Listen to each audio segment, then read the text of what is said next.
Mr. Wilder and Me by Jonathan Coe, published by Penguin, and it's set in all sorts of glorious locations: Los Angeles, and then in Europe, London, Greece, Paris, Munich, and back to London at the end.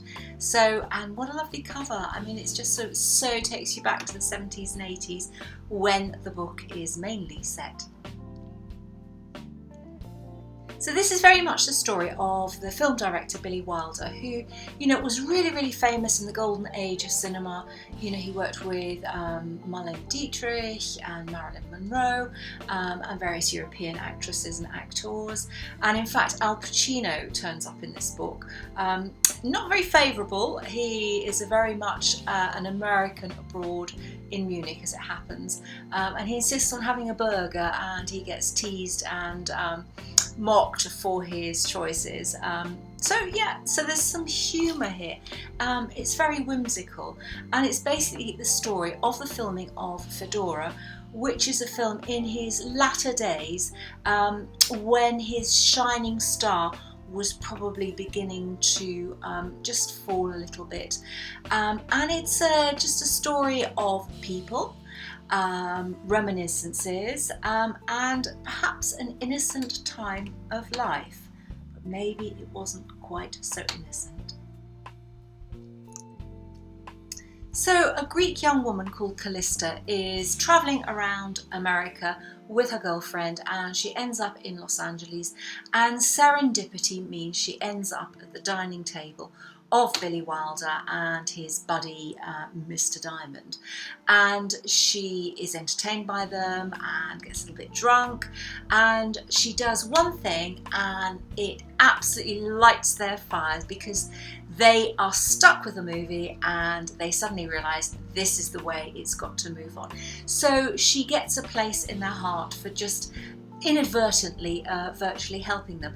Anyway, she finishes off her trip, she goes back to her homeland of Greece, and then the filming of Fedora then transports itself across to Greece, and Billy Wilder remembers her and sort of thinks she'd be great as a translator. So Calista becomes very much part of the team, translating. She also becomes quite a friend to Mr. Diamond. Now, it's portrayed in a very innocent kind of way, but I guess looking through the lens of the 21st century, I kind of had a certain suspicion that it wasn't as it was portrayed. Yet, there's no reason to believe it was anything other than a friendship between an older man and a younger woman. But we know what's been happening with the Me Too movement. So I guess there's a certain cynicism there that I had difficulty getting over, and particularly because we are in an environment where there are so many mendacious, venal leaders, spinning their stories in politics, making life for many of us very difficult. That was a bit of a political thought or two. Anyway, moving on swiftly, the whole production team and the film moves on to Munich, and then it goes to Paris, and then to London. And I think there isn't much of a plot. It's Calista now looking back on her experiences of the film. She's now a very famous composer, and it's just those ponderings, that coming of age, that I think Jonathan Coe does really well. He portrays, he's positive. He portrays the people and their interactions in well observed ways. And I think Mr. Wilder and Me is really quite a lovely book to pick up. It's not very plot driven.